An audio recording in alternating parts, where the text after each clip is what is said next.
All roads do lead to Poland. Hello, everybody. Welcome to another edition of There's a Will, the show which has my name in it for some reason. Was that? Oh, with me in the studio. I turned and looked. With me in the studio is Ivo Bender. Ivo, hi. Oh, hi. Sorry, I was busy reading a book. What are you reading? That looks it's fascinating. called Rome, and it has 2 cows on it. Fascinating stuff. Oh, it's similar to this book, which is... What a coinkydinky. Yeah, prominently displayed to my right, to audience left, I think. Would it be? Yeah, audience left. It's not even subliminal. No. It is... I can see why you were fascinated momentarily, mesmerized, in fact. Mesmerized, yeah. Because this book... Rocks. Yeah, and it has everything in it that you need to know about adventure. If you want to have an adventurous life. So if you don't want to have an adventurous life, you can just read the book. And yeah, what? Yeah, you just read the book and don't go out and have some adventures. Unlike some people I know who are on the show today. Or you can be inspired. And you'll be inspired. Yeah. I mean, yeah, because Rusty Daniel is with us. He's an inspirational man himself. And he only went to Ukraine after reading this book. I said to him, hey, Rusty, a little inspiration for you. Why don't you read this book? He said, well, I don't read much, mate. But I said, but you can. Surely they teach you in Australia. Little reading and writing. Audio books. Audio books. Build soothing voice. Audio books. Rusty Daniel and Tony McFarlane Gonzalez. They'll be boxing at the end of the show, and but they'll be boxing. It'll be a slap fight, but there will be no contact. No contact slap fight, because they're in fact in different countries. Tony, who's been a regular with us lately, and we really appreciate it. Welcome back, Tony. We appreciate all that you have contributed to us on the show, and always happy to see you again. Tony's in Bydgoszcz, right up in the old Teutonic area of Poland, full of mysteries of of medieval times and before, and after, because medieval times go back to about 500, don't they? Well, you go to the end. Let's ask Rusty. No, just kidding. Late 5th century. And late 5th century, okay. 400s, yeah? Late 400s. And Rusty Daniel, we're going to call him, we call him the intrepid one. Trusty Rusty. I can't believe it. What? How's it going, guys? All good? Very good, and we're glad to see you again. You've been in the studio, but now we're very happy to have you from Harkiv. You have been out in that part of the world for a couple of weeks. Give us the story. Yeah, guys. Well, currently in Kyiv Oblast, and started off, this is the 24th time we've been in, and primarily this trip involved a lovely lady called Miriam from Feeding Orphans org. And we have transported about $350,000 worth of cancer medicine to oncology centres all around Ukraine, Harkiv, Kramatorsk, Chernihiv, and also Zhytomyr. We finished off all the drops for the medicine. Yesterday was the last day. That's been about 2 weeks since we left, and it's been quite an ordeal visiting all these cancer patients in all the centres, all the money that, all the free medicine that these patients used to get, all the money's now being redirected to the front line, and so all these patients are without meds or without money for meds. So it's been pretty horrific to see, and yeah, we were. That was primarily what we were doing. Along the way, we've been doing a whole bunch of other things as well. So it's been a jam-packed, full adventure here. We're veering up to the last day now. I've got a lovely family with me as well that we'll be taking back with us to Warsaw. They're the family of a commander from one of the strongest battalions here in Ukraine. They've been doing some serious stuff defending the country, and I'll be taking the wife and the son back to Warsaw. Along the other stretches, we've been working with World Food Kitchen, delivering 3 tons of food to little towns and villages on the Russian border. We've had swarms of locals coming out and feeding the people that can't get food, and dropping off lots of medical packages to frontline warriors, IFACs, things like this, food packages, parcels, gauze, and all the stuff that these guys need urgently. And I've been working with an EOD unit as well, Zero Line, up near a little town called Izum, which is Zero Line. They respond to villages and little babushkas calling up the authorities saying that they've got a rocket in their backyard, or little farmers calling up saying it looks like there's a rocket in the roof. So we were going around and diffusing these and removing all the ordnance as well. So it's been jam-packed and a really good 2 weeks. Yes, you have a personal connection because your fiancée is Ukrainian, is she not? I knew you were going to drop that. Yes, she is. From Khmelnytsky, which is a word I'll never, ever, ever be able to pronounce. It's about 4 hours southeast of Lviv. Yeah. Yeah. Yeah, exactly. I know her too. She's a lovely lady. And I'd have to say that even if it weren't true, but in this case, it is triply true. She's a wonderful gal. She is. Yeah. So I can understand your initial inspiration, but what keeps you going? Because I remember 6 months ago when we went over on your first trip and before it was actually named, you just went over to pick somebody up and get them out, a woman and a child, and to scout what things were like in the first week of the war. Can you give us a little bit of a, I don't want to use the word template, a little bit of a diagram, for example, of how you've been able to grow this thing? How has that happened? But it might help other people. Yeah, for sure. I suppose each time you go in, you get quite a shock, and you see things that motivates you even more and more. And seeing these people in this horrific situation and living so close to the border in Warsaw, it just fuels it and puts more diesel in the tank. So every time we go in deeper and deeper and further, and with the help of the funds from fundraisers, the money's there. So we're able to do more and be creative and continue exploring different avenues in how we can help. So each time we go in, you just become more aware and you see the hardship these people are going through, and it seems it's just a necessity that needs to be done. And if you've got the time and the funds, then it's a perfect alignment. That's your inspiration. That's your intellectual and emotional motivation, which I completely understand. But what about the practical side? How do you raise the money? How do you keep it coming? What do you have to do in order to grow your movement in this way, other than the amazing amount of energy that you personally have and some of your colleagues working with you? That's a really good topic, in fact, because at this time, all fundraising stopped. The bandwagon, people have all fallen off the bandwagon. The rest of the world's gone back to their everyday lives. So fundraising's finished. Our back pockets are hurting. A lot of the money comes from our back pockets, and the thing is that now we've got some other initiatives, and maybe that's one that we could talk about. And it's a very creative, complex scenario where we run exhibitions, and one's already been done in Paris.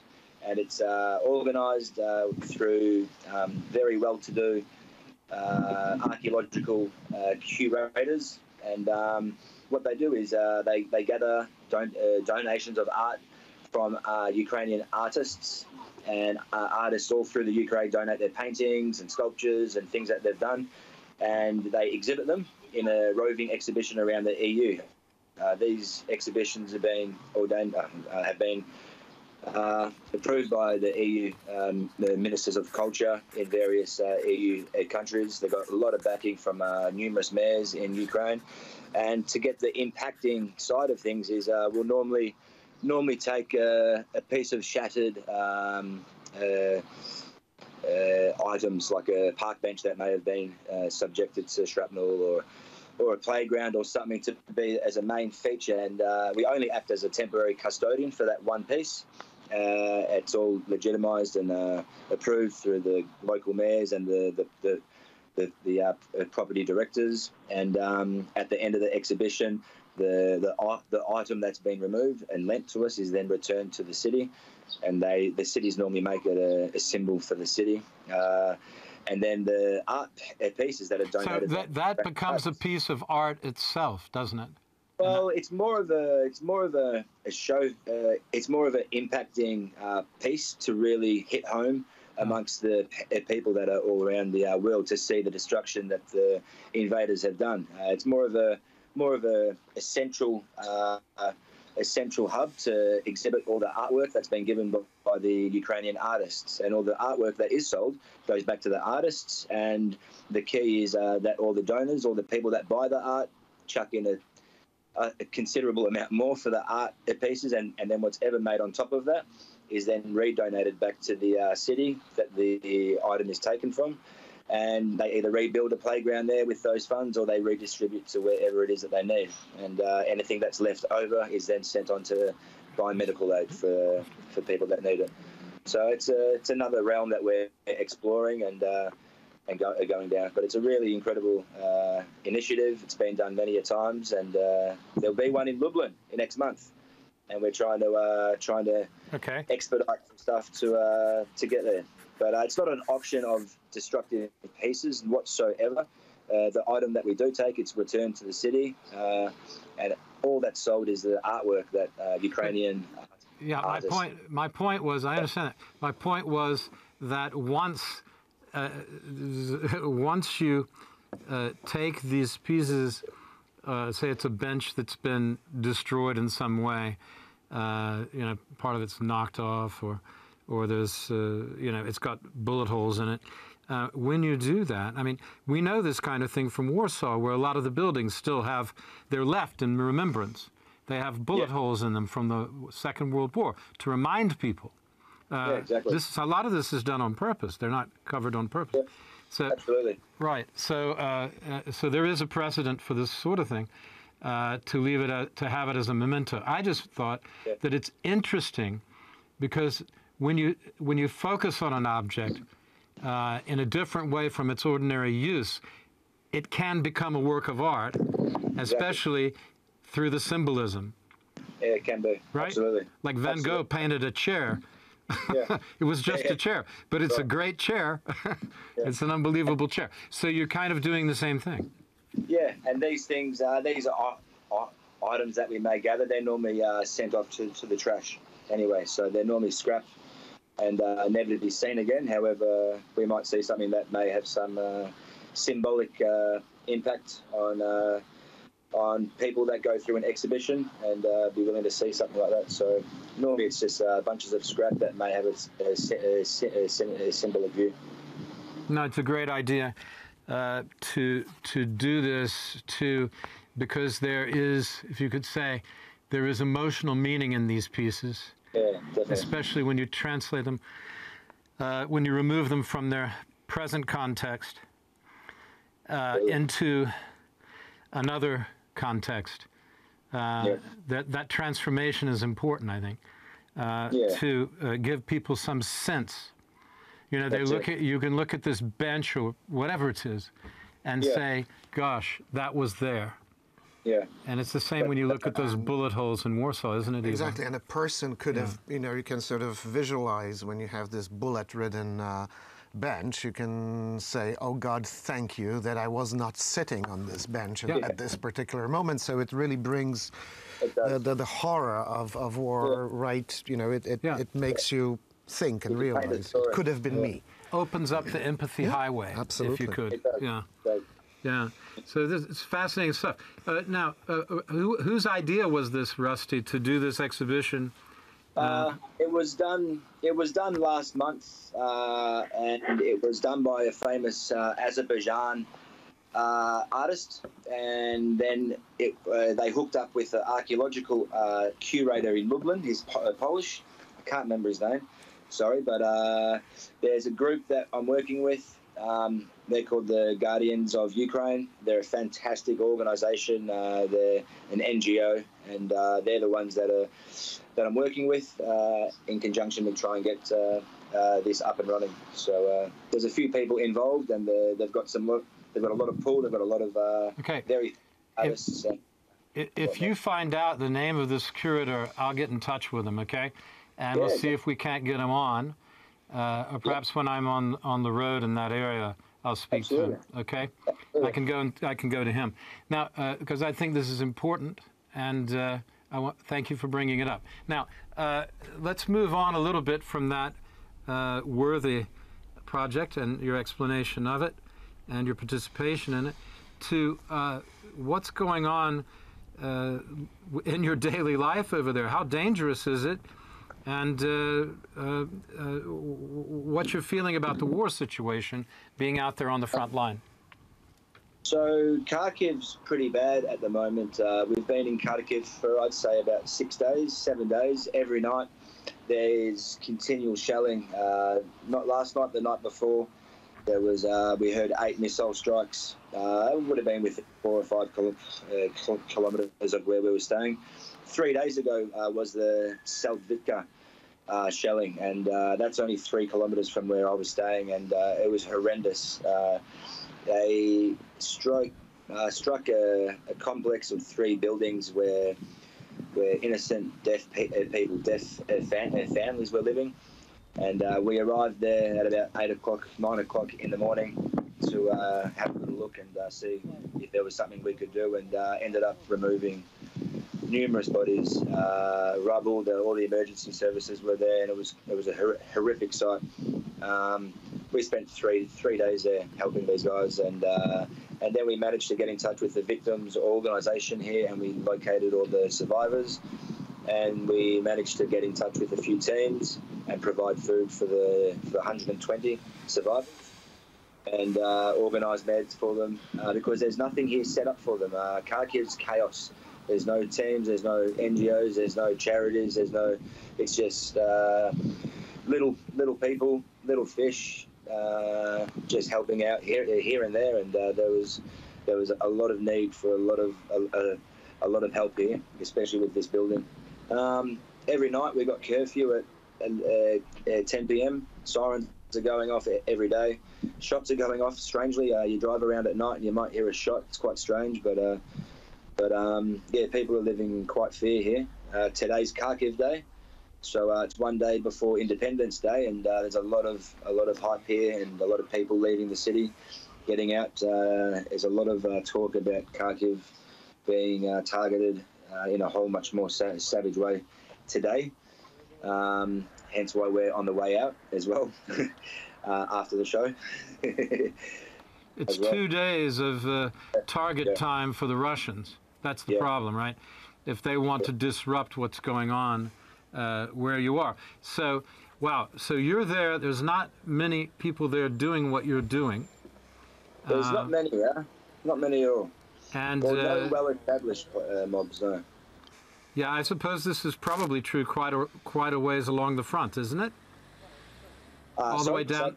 I suppose it's the truth. All the way down along the front to the south, there's not a lot of people out there. Absolutely.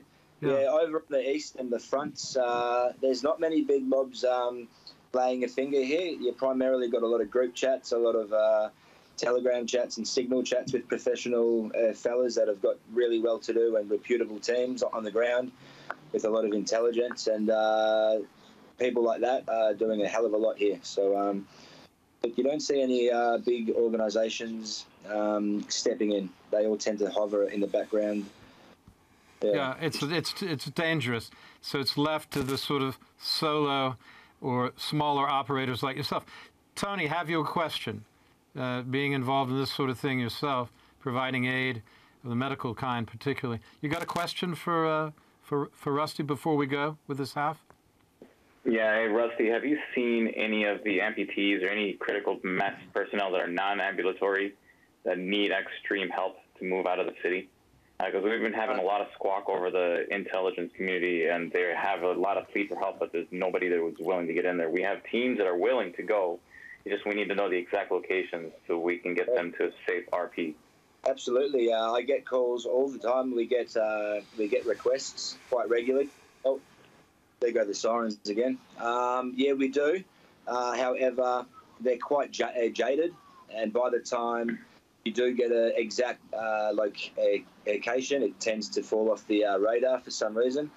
We've got a few teams that work with the victims organisation here, which is pretty handy and helpful. And yeah, they do give us a fair bit of information. And there are teams that are pulling out people, but they do, especially for the amputees, they are reaching WhatsApp groups and signal groups, and they're quite more of a specialised request, because you do need the medical support and the ambulances too, and not just a normal van. Yeah, no, Doc, that's the one thing I was asking. But where do they go? They just go straight to Lviv, don't they? Normally, yeah, they do. They get stabilized. So they have. With that, that hospital is going to get overloaded really quick. And have they thought about moving those guys over to the Polish side? And that's one of the teams that I'm working with, to start setting up a hospital in Poland to take these amputees. That's why I'm asking this question, because instead of just wasting the time in Lviv, we can straight forward them to over there. I couldn't tell you exactly if there is anything in place. However, I do see requests all the time, and it's for amputees being transported from the front line here to Germany, to a hospital, or in Spain to a hospital there. And they're normally arranged individually, and it's normally arranged through some of the the administrators of the group chats that have really good networks, and they're civilians just like you and me, and they organise them to get out and to a better treatment outside of Ukraine. I don't know if there's something bigger in the bigger picture that's being established. I'm not too sure. There is, and that's the group that I'm part of. There is a bigger organization that's been stepping in, and it's fully funded and backed by a couple of governments that shall not be named, but they are secretly doing it to help us fund it and try and find good investors to get involved in it. We have an 80% solution. We're just waiting for the sign-off and a blessing from the Polish MOH. Amazing. Oh, that's really good, man. Really good. Yeah, it's well needed, and it's ongoing, and they need to get better treatment and something better structured as well. No, roger that. Yeah, definitely, because they're going to get overwhelmed with the amount of people that they're getting in there. And right now, that's not the only thing we're worried about. It's bloodborne pathogens that we're worried about, especially with the amount of amputees are getting it from the front lines, especially in the military personnel. And a lot of people are neglecting the civilians that are also amputees, and we're taking all of them. It's not fair that they're suffering in that. Yeah, great. It should be. It should be anyone that's a civilian or military. Absolutely. Exactly. And it should be criticality that should be determined, whether or not it's severe or mild, or it doesn't matter, but it should be on that level, not just military. You're spot on. It's funny you said that. I went to a field hospital out near Zolishon last week, and it's a civilian hospital, but it's owned by the military. The building's military owned, so they only are allowed to operate on military personnel, even though it's a civilian hospital, and it's quite strange. It should be anyone that's hurt in that region, but it's quite it's a bureaucratic complex saga. Yeah, and that's what they wanted to do with us. It's only military. I'm like, no, we are not doing only military. We're doing civilians also. And they have had a huge fit, the Ukrainian government. And we put a kibosh to that right away. We're like, either you do that or we just walk away from you. Fellas, we're not playing games. I have to cut you off now for the first half. Rusty, do you want to stay with us for a little bit more when we come back in 5 minutes? I might have to leg it. Or do you need to leg it? It's up to you, my friend. Yeah, I might. I've got to take this lovely film. And we need to get out before the curfew starts. Okay. Say hello. Can we see them? Yes. Yeah, definitely. Hello. Hello, everybody. Hello. This is lovely. This is Will. How do you do? We are Kyiv volunteers. Good. We're looking for you in Poland. Yes. Okay. Absolutely. Oh, I hear the siren, yeah? Yeah. Okay, why don't you guys get your head down and get moving. And I want to thank you, Rusty, for being with us. And I'll tell people more about you. when we come No, back after the break and about your fund, okay? And your. All right, fellas, take care. You take care. Take Awesome. care of Be safe, yourselves. I'll see you for a beer in Warsaw soon. Yeah. 2 days, mate. All right, my friend. See you, fellas. Bless you. See you. Okay, bye. All right, everybody. That's all we've got from Rusty Daniel in Harkiv. We'll be back to studio after these very extra special messages. Enjoy.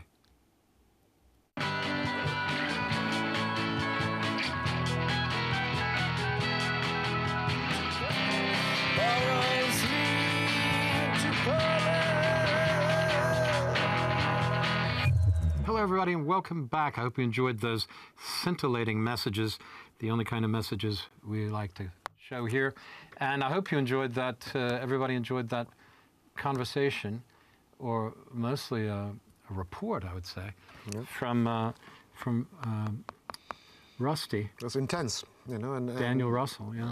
And real, and you know, it's a tough situation there, and especially for those who are, you know, the civilians, you know. Let's not forget about that, and I'm glad that Tony and Rusty are doing so much to help them. It's, Yeah, you know, and they have off to you. Good people. Yeah. They're working with good people, and some people who've been guests here, and there's a kind of a network. I had thought, Tony, I had thought that you knew Daniel already, perhaps. No, I wish I did. Rusty, that is. You know him now. And you're the sort of people who should be working together in this sort of anti-bureaucratic, not anti-bureaucratic, but sub-bureaucratic way, because you're not anti-government help. It's just hard to make those wheels turn in the right way. Let's face it, because everybody wants help from the government, don't they? Yeah, but and the governments have to have some sort of structure and procedure, and that's where, you know, you guys come in. It's amazing. So it's entrepreneurial and state, and somehow finding the balance they can work together. And well, I'm just amazed by what both of you do. I feel kind of inadequate just reporting on all of this, and being somewhat of a connector. But I wish that I felt I was being as useful as you. You really are being useful. You really are being useful. You're putting us together and making those connections, which we wouldn't have been able to make because Ukraine is such a vast country. So your connections already putting us together has already connected the dots on multiple avenues. So well, yeah, you are doing something. I hope so.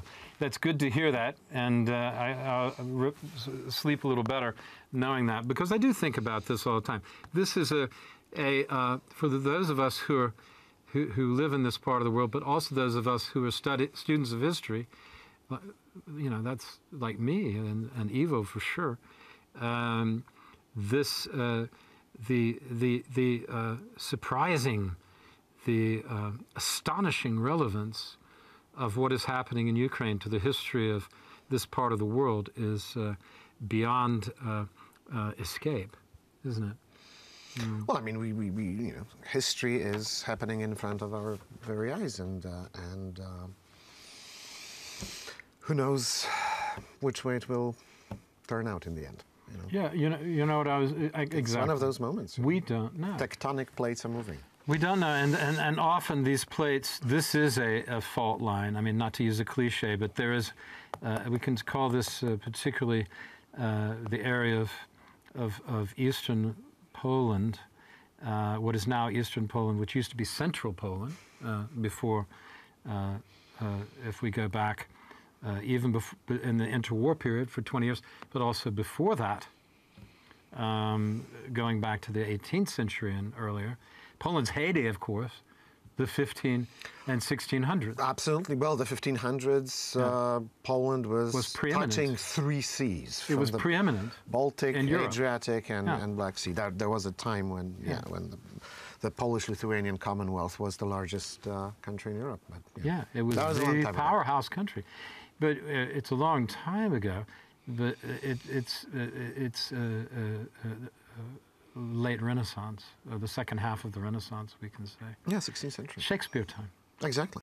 Shakespeare time. That's how we put Tudor time and Shakespeare time if we anglicize it. And the last of the Jagiellon dynasty. The Jagiellon dynasty. The Sigismund Augustus. Yes, which was a long-running dynasty, and really it all started with Kazimierz the Great. He really was responsible for the rise of Poland in the 1300s, and then of course, beginning of the 1400s, the Battle of Grunwald finally saw off or at least let the Teutonic Knights got their attention. Oh yeah. In a serious way.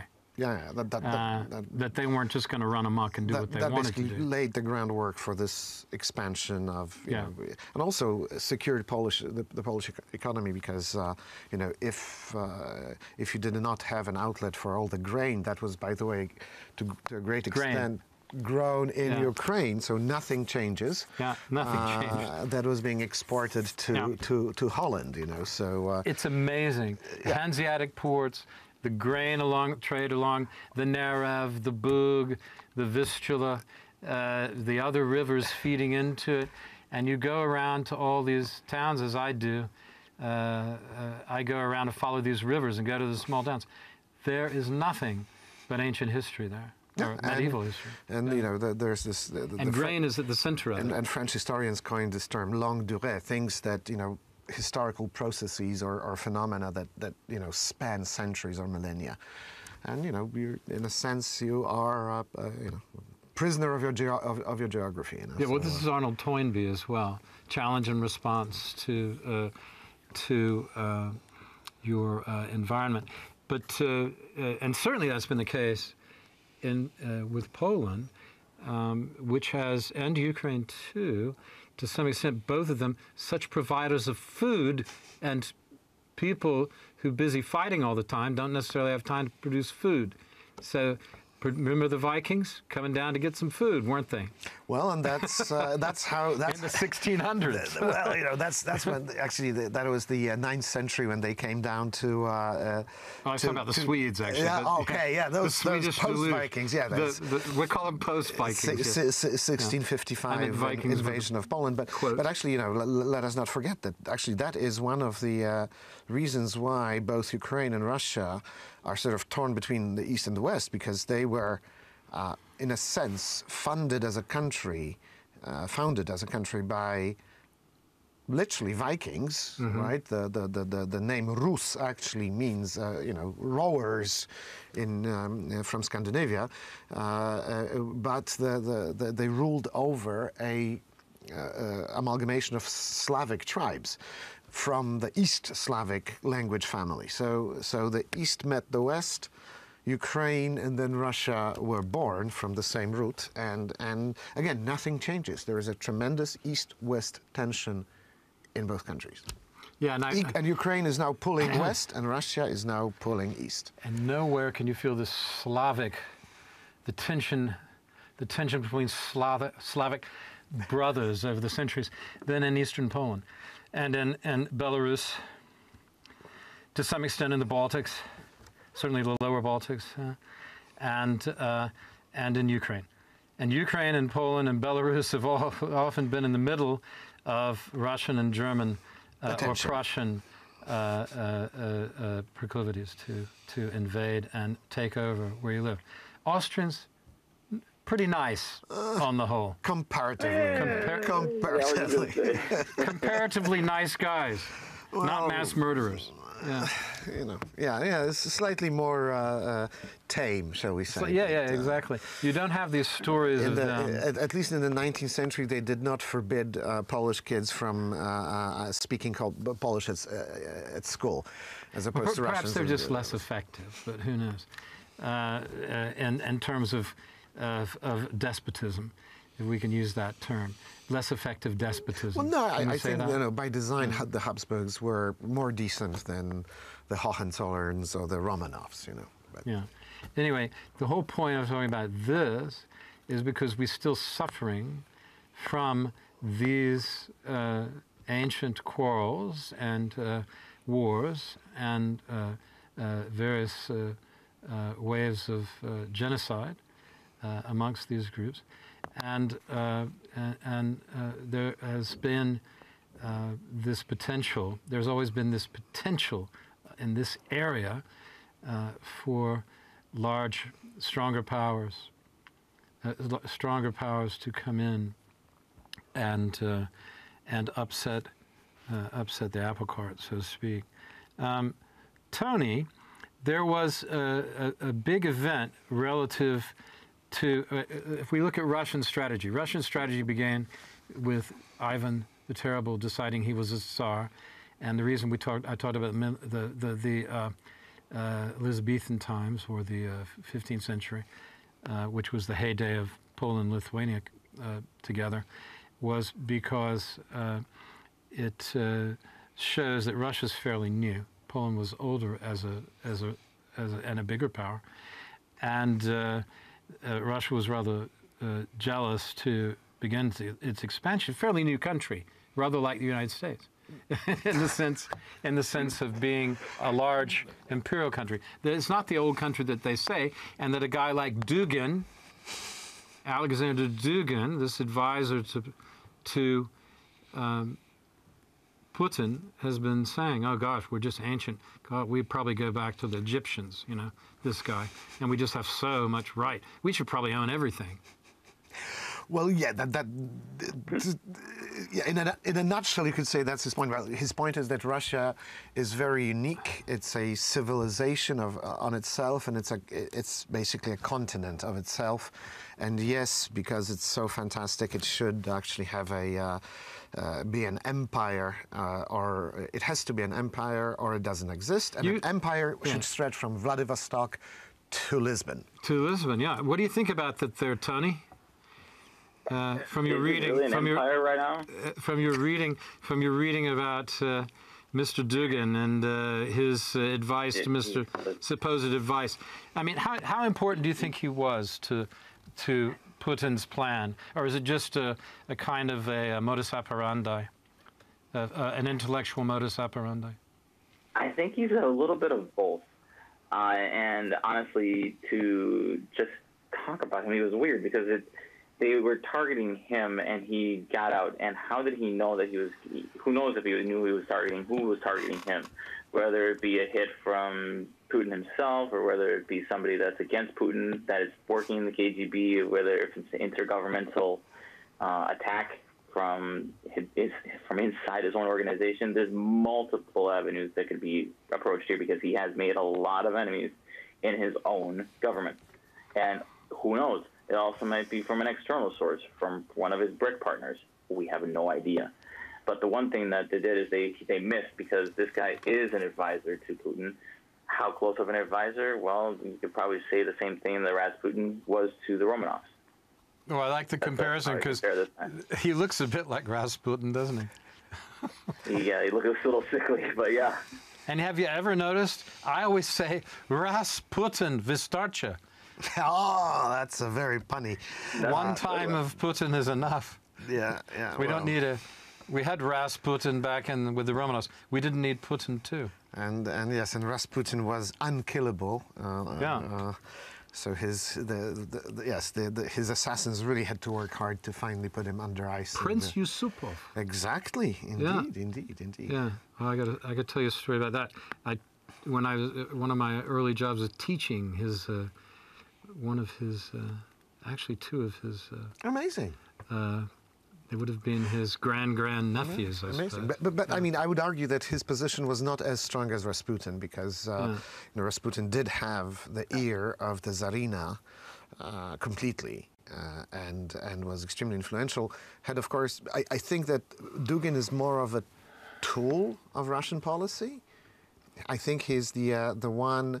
He's like Slavoj Žižek is to the sort of those people who try to still cling to Marxism, and so he's the poster child for New Left.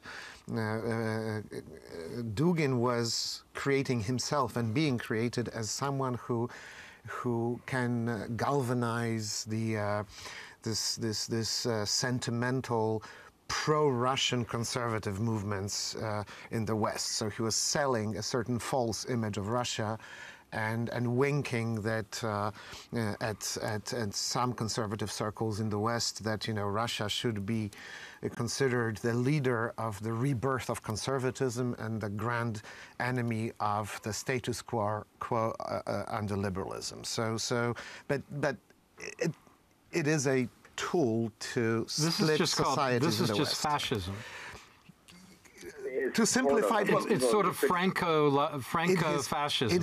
In his earlier days, he was actually he was very connected to the National Bolshevik Party, which wore red armbands with a white circle with a hammer and sickle instead of a swastika. So, Dugin. Yeah, Dugin was. Yeah, he was connected to Limonov. Jump in, Tony. Jump in. What do you think? But he is probably making an enemy of Putin himself, because Putin wants to be the total utilitarian that he wants to be. He made it clearly that he wants to be the utmost clear person that's controlling Russia. So do you think that he might have been somebody that is actually standing against him, that he wants to go back to the Soviet times when Putin wants to try and be the sole leader of Russia? I don't think he wants to share power. Oh, definitely not. But I don't think that Putin would ever think that Dugin is a threat to him. He was, I believe, he comes from a family connected to the secret services of Russia. So he was, I think, always a tool of the Russian government. He's a courtier. He's a courtier. And so I don't think that Putin was ever threatened. However, I think. Again, we are speculating here. So he could have been, the attack on him could have been used by all kinds of forces within the government to send a message to another part of the government. But I don't think we have any data on which we could actually base anything else but speculation. So I think that the Western media sort of a bit, overestimated his actual influence within Russia. So he was supposed to woo Western conservatives and sort of make them accept the Russian vision of this great of being the third Rome. Actually, that's the old Russian shtick of how they define themselves and sell it in a more modern ways with some occultist sauce and some geopolitical sauce. But in a sense, that's the mysticism. Yeah, he has his own sort of peculiar mysticism, like Hitler did. This kind of very similar. This occultist, isn't it similar? There is especially early Dugin. I can't even believe that we're talking about it. Early Dugin was very much, let's put it this way. There was this French René Guénon who was trying to revive all kinds of pagan stuff and redefine the conservative movement as being radically conservative, i.e. rejecting Christianity as something too modern. And Dugin was was the guy a Jesuit? Because this sounds... You like, Protestants, like you don't get what Jesuits really are. Greatest casuistry in the world. But anyway, so it's bizarre, and then you have to add this whole Euro-Asianism to it, which was initially a anti-Bolshevik reaction, which said among the Russian emigres after the revolution in 1919, which was actually saying that it was Bolshevism was one of the Western poisons thrown at Russia, so we need to return to our Eurasian roots, and so Dugin then repackages this nowadays as a sort of anti-Western weapon. So it's back and forth, bizarre, and a waste of time. I meant Jesuit in the sense of inventing very abstruse arguments. And how many angels dance on the head of a pin. Two Jesuits have been very important in my life. And at moments that were formative. So yeah. So I wasn't criticizing. I retract my. I wasn't criticizing the whole jab at Protestants. No. Yeah. You guys are okay. I'm Episcopalian. It's not that far. Can I comment on something there for a minute that we're missing? That's actually part of this news. What about the Ukrainian side? Because there's a lot of blame on the Ukrainians actually committing this act. Yeah. It's not a bad act, but I'm not condoning it, nor am I saying it's a good thing. However, do you think they did it? Some speculation. Nope. I per se cannot plausibly deny that, but I cannot confirm it either. But there's evidence that's pointing to somebody internal more than external. Yeah, I don't see what the Ukrainians get out of it.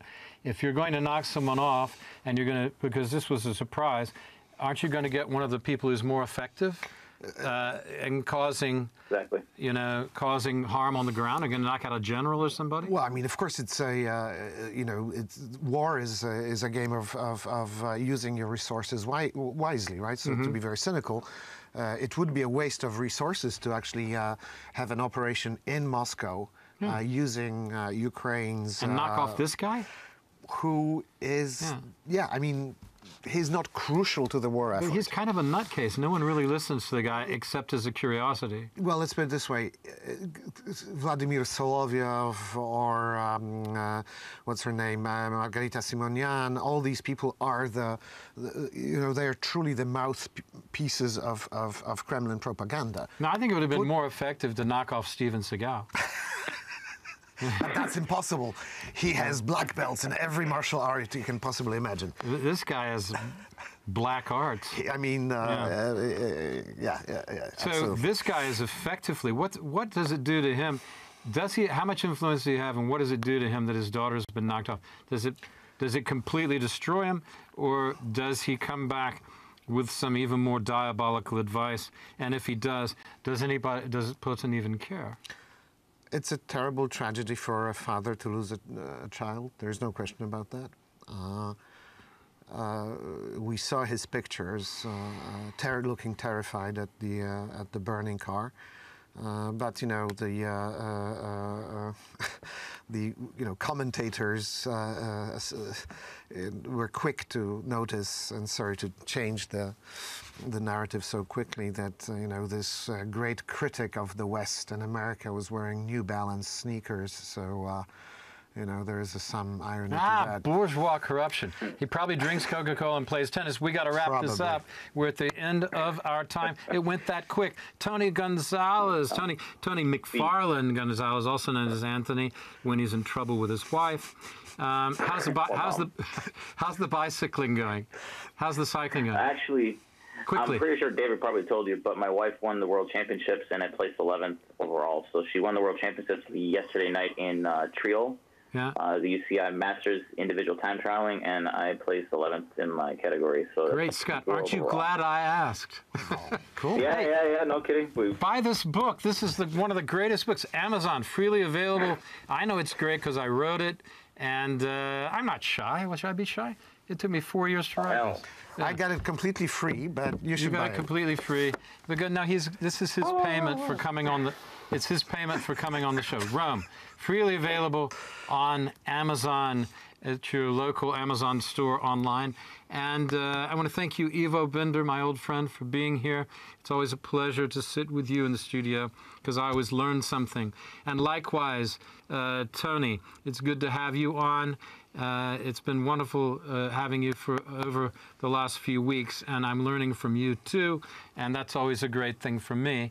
And I hope the experience is continuing to be enjoyable and interesting for you and for our people watching. And I want to thank most of all our friend and colleague, Rusty Daniels, who is in Harkiv and reported to us directly from Harkiv. His fund is called Davaj Ukraine, which means give to the Ukraine.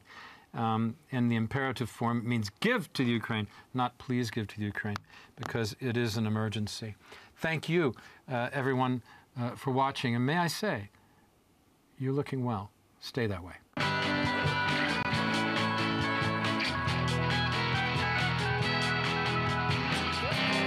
Borrow